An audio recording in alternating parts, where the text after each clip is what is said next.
चलिए देखिए, अब देखते हैं पिछले दिनों से आगे हम पढ़ चुके हैं चालकता, प्रतिरोधकता, चालकत्व और प्रतिरोध, ये सब ठीक है। उसके बाद फिर पढ़े कि कैसे लंबाई बदलते हैं या क्षेत्रफल बदलते हैं, मतलब लेंथ को चेंज करते हैं या एरिया को चेंज करते हैं या दोनों को चेंज करते हैं, लेंथ और एरिया, लंबाई और क्षेत्रफल दोनों को। तब किस तरह से प्रतिरोध का मान बदलता है, मतलब नया प्रतिरोध कैसे बनता है, ठीक है। इससे आगे है अब प्रतिरोध का संयोजन, मतलब कॉम्बिनेशन, ठीक है। कॉम्बिनेशन ऑफ रेसिस्टर, प्रतिरोधकों का संयोजन,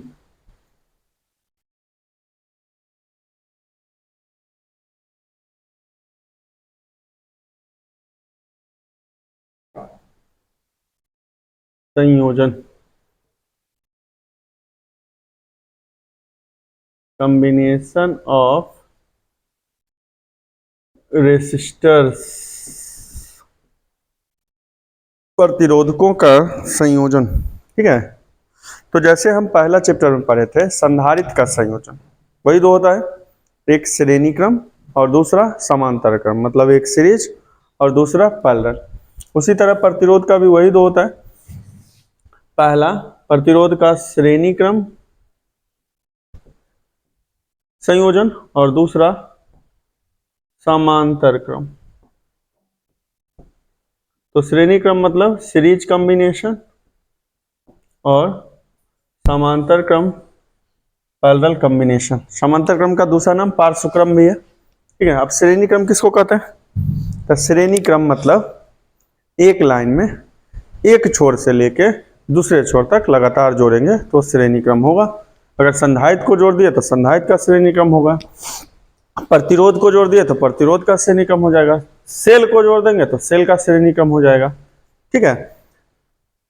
सीरीज कॉम्बिनेशन मतलब वन इंड से कहां तक, अदर इंड तक, मतलब फर्स्ट इंड से जहां पे इंड हो रहा है, खत्म हो रहा है, एक छोर से कहां तक, दूसरे छोर, अदर इंड तक अगर कंजिक्यूटिवली किसी भी चीज को लगातार जोड़ रहे हैं तो सीरीज कॉम्बिनेशन कहलाएगा, चाहे कैपेसिटर हो, चाहे रेसिस्टर हो या चाहे सेल हो, ठीक है। किसी भी चीज को लगातार जोड़िएगा तो वो सीरीज होगा, यानी कि श्रेणी क्रम होगा। तो श्रेणी क्रम संयोजन का परिभाषा ऐसा होगा, जब हम दो या दो से अधिक प्रतिरोधों को एक छोर से दूसरे छोर तक लगातार जोड़ते हैं तो प्रतिरोधों के इस प्रकार संयोजन को श्रेणी क्रम संयोजन कहते हैं।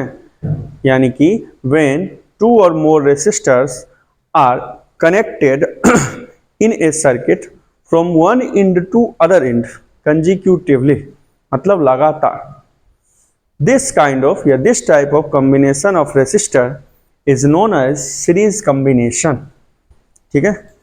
सीरीज कॉम्बिनेशन, अब इसका जो फॉर्मूला बनेगा वो क्या होगा, इसको पहले समझते हैं। ऐसा सीरीज कॉम्बिनेशन के लिए तीन अलग अलग रेसिस्टर का फॉर्मूला बनाते हैं। ये इसमें कोई भी पोटेंशियल डिफरेंस का कोई सेल लगा हुआ है, R1, R2, R3 भी। चल देख, पिछला जब हम कैपेसिटी वाला बनाते थे, संधारित्र वाला बनाते थे, तब रिलेशन था C में, Q में और V में, C में, Q में और V में। यहाँ R और V है, मतलब यहाँ पे ओम्स लॉ होगा, ओम का नियम, V is equal to IR, मतलब यहाँ रिलेशन है V में, I में और R में। तो R1, R2, R3 तो दिख ही रहा है, टोटल सर्किट का पोटेंशियल डिफरेंस यानी विभवांतर कितना V है पूरे परिपथ का। यहाँ से निकला धारा, और ये आपको हम पहले भी बताए हैं कि जब तक वायर एक होगा यानी कि लाइन एक होगा, ठीक है, तब तक वो करंट हो या चार्ज हो, यानी कि विद्युत धारा हो या आवेश हो, उसका वैल्यू, उसका मान कभी परिवर्तित नहीं होगा। एक लाइन रहने पर धारा का मान या विद्युत आवेश का मान, यानी करंट का वैल्यू और चार्ज का वैल्यू कभी चेंज नहीं होगा। तो आई है तो सिर्फ आई जो होगा सब के लिए आई ही रहेगा। भी जो है मतलब विभवांतर या पोटेंशियल डिफरेंस जो है वो चेंज होगा। क्यों होगा, क्योंकि इसका जो इंड होगा मतलब खत्म होने वाला शुरू हो, R1 अगर है तो शुरू ही कहीं इधर से होगा और खत्म कहीं R2 से पहले होगा।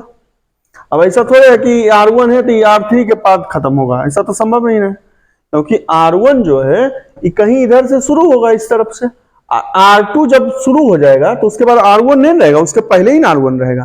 तो R2 से पहले इसको कहीं खत्म होना पड़ेगा, फिर R2 यहां से इसके बीच में R1 और R2 के बीच में कहीं इस लाइन से शुरू होगा और फिर R3 के शुरू होने से पहले R2 खत्म हो जाएगा। और इसी तरह से R3 है जो R2 के बाद स्टार्ट होगा और R3 इस तरफ खत्म हो जाएगा। तब भी कब सेम होता है? जब सबका पॉइंट सेम होता है, यानी कि बिंदु सबका समान होता है, एक के बिंदु पे शुरू होता है, एक ही बिंदु पे खत्म होता है, तब भी का वैल्यू सबका सेम होता है। लेकिन समान जहां पे शुरू हो रहा और जहां पे खत्म हो रहा, वो तीनों रेसिस्टर का, तीनों प्रतिरोधों का अलग अलग डिफरेंट, इस कारण से भी का वैल्यू अलग अलग होगा। तो भी इसका मान लेते हैं V1, इसका V2 और इसका V3। ये हो गया टोटल पोटेंशियल डिफरेंस, यानी कि सर्किट का कुल विभवांतर भी है जो तीनों प्रतिरोधों में बट रहा है, V1, V2 और V3। ठीक, तो ऐसा समझते हैं हम इसको लिखेगा क्या, तीन अलग अलग प्रतिरोध जिनकी प्रतिरोधक क्षमता क्रमशः R1, R2 तथा R3 है, भी विभवांतर वाले किसी परिपथ में श्रेणी क्रम में जुड़े हुए। ठीक है, उसके बाद फिर लाइन बदल के, श्रेणी क्रम में जुड़े होने के कारण से सभी प्रतिरोधों से एक समान विद्युत धारा I प्रवाहित होती है, जबकि परिपथ का कुल विभवांतर तीनों प्रतिरोधों में अलग अलग विभाजित होता है जो क्रमशः V1, V2 और V3 है। ठीक, three resistors of resistance R1, R2 and R3 are connected in a circuit of potential difference V from one end to other end in series combination। ठीक, due to लाइन चेंज करके, due to series combination same amount of current is flowing through all the resistors, but total potential difference of circuit is divided among three different resistors, which is V1, V2 and V3। then total potential difference यानी कुल विभवांतर V is equal to V1 plus V2 plus V3। ये equation first हुआ।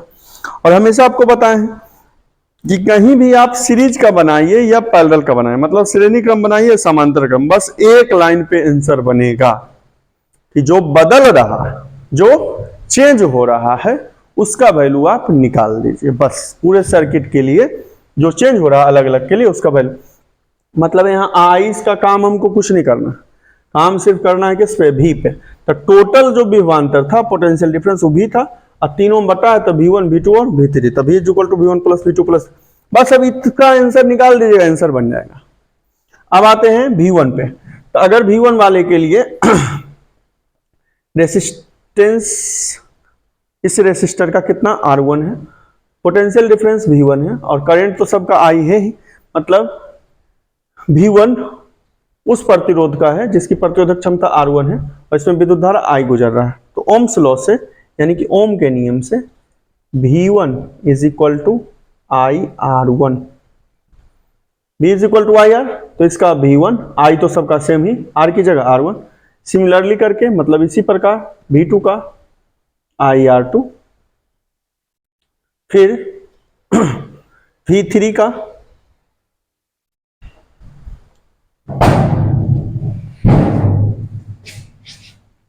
V3 का कितना, IR3, equation 4, और एक बच गया, V1 निकल गया, V2 निकल गया, V3 निकल गया, बचा अब टोटल वाला आंसर, मतलब V वाला आंसर। अभी टोटल सर्किट का पोटेंशियल डिफरेंस विभवांतर V, धारा कितना I, और प्रतिरोध को R से लिखते हैं, रेसिस्टेंस को R से लिखते हैं, और सीरीज होने के कारण इसको RS से लिख लें। तब पूरे सर्किट के लिए हो जाएगा V is equal to IRS, बस इतना पे ही आंसर बन जाएगा। सिर्फ सबका वैल्यू जो निकाले हैं उसको क्या कीजिए, इक्वेशन फर्स्ट में रख दीजिए, पुट कर दीजिए। तब पुट कर दीजिएगा, putting the value of equation second, third, fourth and fifth in equation first, यानी समीकरण 2, 3, 4 तथा 5 का मान 1 में रखने पर रखिए। क्या इक्वेशन फर्स्ट है, V is equal to V1 plus V2 plus V3।